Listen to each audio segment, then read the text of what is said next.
Michel Barnier has been ordered to wrestle back control of Britain's fishing waters just days after Boris Johnson was handed a major concession ahead of this week's cancelled trade talks.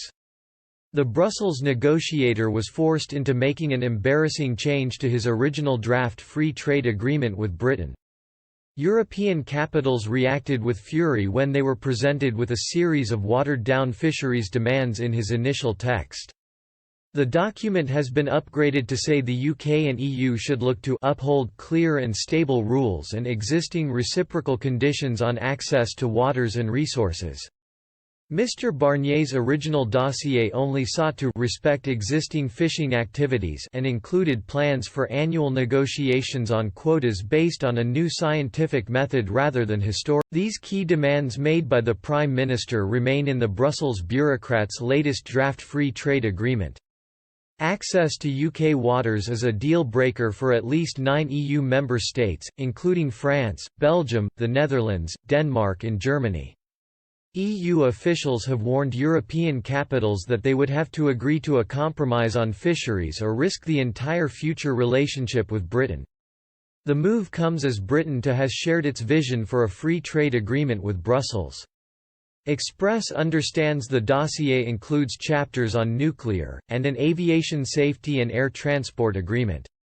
After this week's trade negotiations, scheduled to take place in London, were cancelled because of the coronavirus outbreak, both sides have spent studying each other's positions.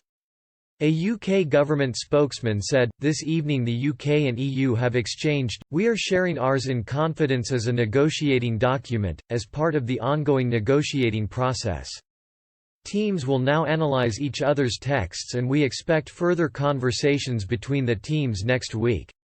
We will keep under review which documents it is appropriate to publish during the course of negotiations and whether it is useful to make them available more widely." Meanwhile, Mr. Johnson today ruled out remaining under the EU's rules and regulations beyond the end of the year.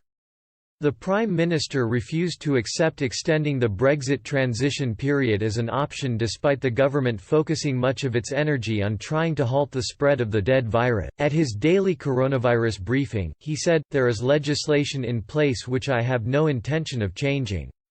But a senior Tory source have suggested the Prime Minister could still opt to extend the transition period. They said, "We could still get a deal done in time, but he will extend the transition if he has to. They have to stick to the tough rhetoric now, just like they did in October, to keep the pressure on the EU. But if it comes to it, and a deal looks doable were it not for the coronavirus outbreak, then of course they'd delay."